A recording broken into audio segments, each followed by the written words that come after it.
వైష్ణవ సంప్రదాయాల్లో ఎన్ని నియమ నిబంధనలుంటాయో, ఎన్నేసి పూజలు పునస్కారాలుంటాయో అవన్నీ స్వామివారి సన్నిధిలో విధిగా జరుగుతాయి. స్వామివారి ఆలయ గొప్పదనమే అది. వెంకటేశ్వరుడి మహత్యమే ఈ నియమ నిబంధనలో ఉంటుందని అంటారు. ఈ విషయంలో అపచారం చేయడం అరిష్టం. కలియుగ దైవం కావడంతో సేవల విషయంలో నిక్కచ్చిగా ఉండాలి. కానీ అలా జరగడం లేదు.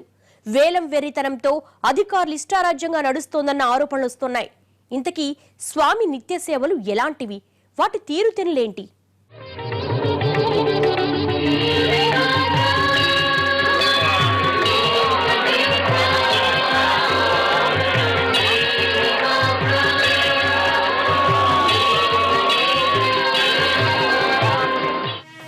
అఖిలాండ కోటి బ్రహ్మాండ నాయకుడాయన.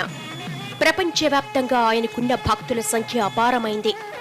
అసలు స్వామివారికి భక్తుల రద్దీ ఎక్కువగా ఉందని, ఈ విషయంలో క్రమబద్ధీకరణ చేయాలన్న ఆలోచనలు కూడా ఉన్నాయి. ఎందుకంటే ఏకంగా 22 గంటల పాటు స్వామివారికి భక్తుల దర్శనాలతో తీరిగే ఉండడం లేదు. అంతగా పోటెత్తుతోంది భక్తజన సందోహం. పూర్వం 7 కొండలు దట్టమైన అటవీ ప్రాంతం. జనసంచారం అనేదే ఉండేది కాదు. పూజా కైంకర్యాలు నిర్వహించేందుకు అర్చకులు తిరుపతి నుంచి వచ్చేవారు. శ్రీవారికి ఉదయం సుప్రభాత సేవ, తోమాల, అర్చన సేవలు చేసేవారు. రాత్రి ఏకాంత సేవ మాత్రమే ఉండేది. ఒక్క శుక్రవారం రోజు మాత్రం అభిషేక సేవ నిర్వహించేవారు. సేవల్లోని నియమనిష్టల వల్ల ఆలయానికి విశేష కీర్తి ప్రతిష్టలు వచ్చాయి. భక్తులు పోటెత్తడం మొదలైంది.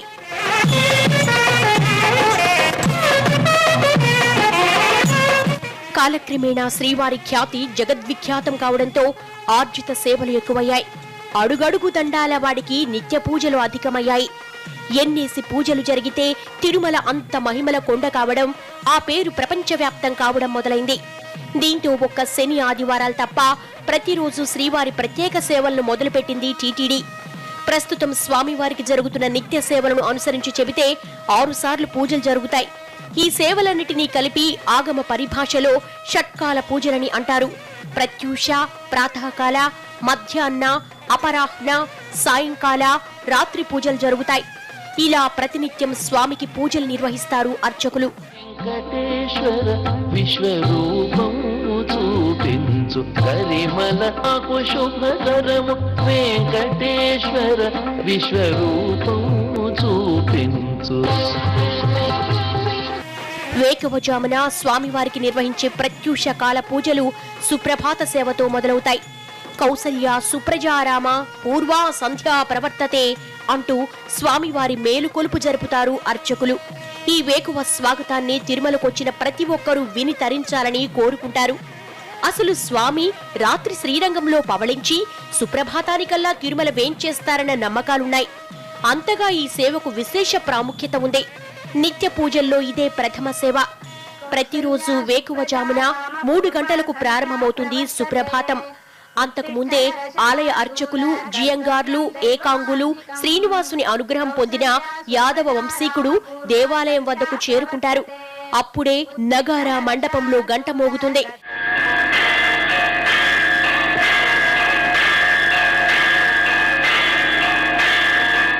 మహాద్వారం నుండి సన్నిధి గొల్ల ముందు నడుస్తుండగా అర్చకులు ఆలయంలోకి ప్రవేశిస్తారు. కుంచకోలను, తాళం చెవులను ధ్వజస్తంభం దగ్గర ఉన్న క్షేత్రపాలక శిలకు తాకిస్తారు. ఆలయ ద్వారాలు తెరిచేందుకు క్షేత్రపాలకుడి అనుమతి పొందుతారు. సుప్రభాతం చదివే వేద పండితులు, అన్నమాచార్య వంశీకులు తంబుర పట్టుకుని మేల్కొలుపు పాడేందుకు లోపలికి వెళ్తారు. వెంటనే అర్చకులు సుప్రభాతాన్ని పఠిస్తారు.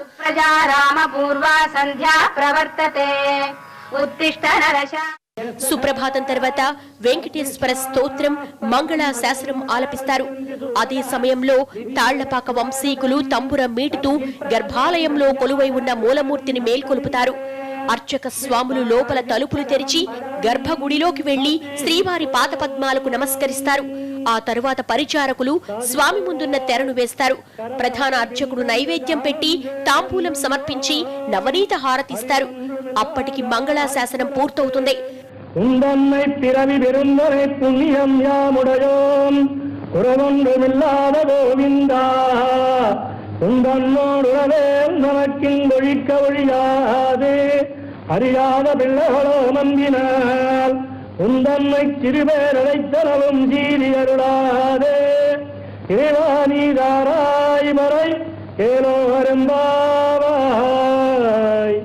తలుపు తెరిచిన మరోసారి స్వామివారికి కర్పూర హారతిచ్చి భక్తులను శ్రీవారి దర్శనానికి అనుమతిస్తారు. అక్కడి నుంచి మొదలవుతుంది భక్తుల రద్దీ. తెల్లవారుజామున 3:30 నుంచి 3:30 వరకు ఆలయ శుద్ధి ఉంటుంది. గత రాత్రి జరిగిన అలంకరణ, పూలమాలలు తొలగిస్తారు. వాటిని ఎవ్వరూ ఉపయోగించకుండా ఉండేందుకు సంపంగి ప్రదక్షిణంలో ఉండే పూలబావిలో వేస్తారు. దీన్ని నిర్మాల్య శోధన అంటారు. కానీ ప్రస్తుతం భక్తుల రద్దీ వల్ల స్వామివారి సుప్రభాత సేవ, శుద్ధి తరువాతే భక్తుల్ని దర్శనానికి అనుమతిస్తోంది టీటీడీ. ఈ కార్యక్రమంతో ప్రత్యూషకాల పూజలు ముగుస్తాయి. ప్రత్యూషకాల పూజల తర్వాత ప్రాతకాల పూజలు మొదలవుతాయి. తోమాల కొలువు, అర్చన సేవలను ఈ సమయంలో నిర్వహిస్తారు. శ్రీవారికి ప్రతిరోజు తెల్లవారుజామున జరిగే ఆరాధన ఇది. జియర్లు పూలగది నుంచి పూమాలలు, తులసిమాలలతో ఉన్న వెదురు గంపను తలపై పెట్టుకుని శ్రీవారి సన్నిధికి తెస్తారు. పురుష సూక్తం పఠిస్తూ భోగ శ్రీనివాసమూర్తికి ఆవు పాలు, చందనం, పసుపు నీళ్లు, గంధపు నీటితో అభిషేకం చేస్తారు.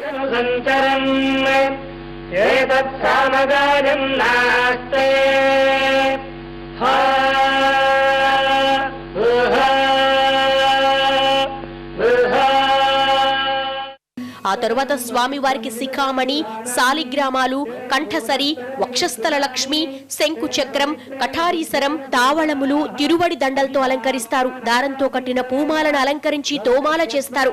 దీన్నే భగవతీ ఆరాధనని కూడా అంటారు. వారంలో 6 రోజులు శుద్ధి తర్వాత తోమాల సేవ చేస్తారు.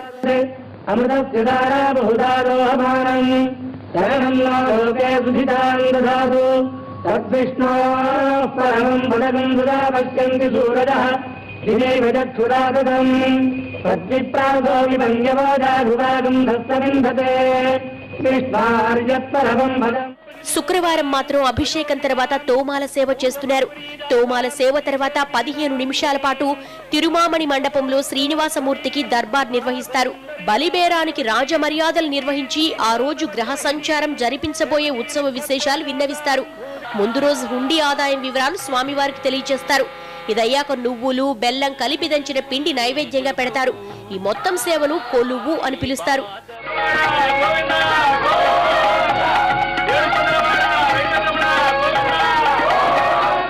ఏదైనప్పటికీ కూడా ఇక్కడంటే అతిథి సేవలు ఏదైతే చేస్తున్నారో స్వామివారికి సహజంగా చేయవలసిన సేవలన్నీ చేయవలసి తప్పదు. ఇందులో మార్పు చేయడానికి అవకాశం లేదు. అదే అందులో ఒక భాగం అంటే విశ్రాంతి తీసుకోవడం కూడా ఒక భాగమే. స్వామివారికి ప్రతి ఆలయంలో కూడా ఆలయాన్ని మూయడము, తర్వాత ఆలయాన్ని తెరవడం అనేది సాంప్రదాయ పద్ధతి ఉంది. అయితే దీనికి ఒక సమయం అంటూ కూడా ఉందన్నమాట. అంటే స్వామివారికి విశ్రాంతి ఇవ్వాల్సిన సమయాన్ని కూడా కుదించడం అనేది కరెక్ట్ అయిన పద్ధతి కాదని చెప్పగలుగుతాం అన్నమాట. అయితే ఇక్కడ విఐపి సేవలు ఇవన్నీ కొంచెం పక్కకు జరపడానికి ప్రయత్నం చేయగలిగితే సామాన్య వ్యక్తులు కూడా చాలా చక్కగా దర్శనం అయ్యే అవకాశం ఉంటుంది. లేదంటే వారానికి ఒక రోజు విఐపి సేవలను పెట్టి మిగిలిన అన్ని రోజులు సామాన్య భక్తులందరికీ సేవా కార్యక్రమం అంటే దర్శన భాగ్యాన్ని కలిగించగలిగితే ఇంకా బాగుంటుంది. కొలువు తర్వాత స్వామివారికి సహస్రనామార్చన మొదలవుతుంది. ఉదయం 4:45 నుంచి 5:30 వరకు అర్చన కైంకర్యాలు నిర్వహిస్తారు. అర్చన పూర్తయ్యాక శ్రీవారి పాదాల మీద ఉన్న పువ్వులు, తులసి దళాలతో శ్రీవారి దేవేర్లకు పూజలు నిర్వహిస్తారు.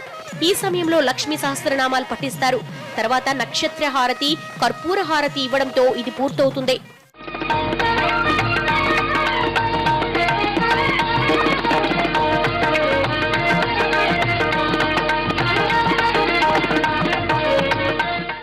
స్పెషల్ ఫోకస్ లో మరో షార్ట్ బ్రేక్.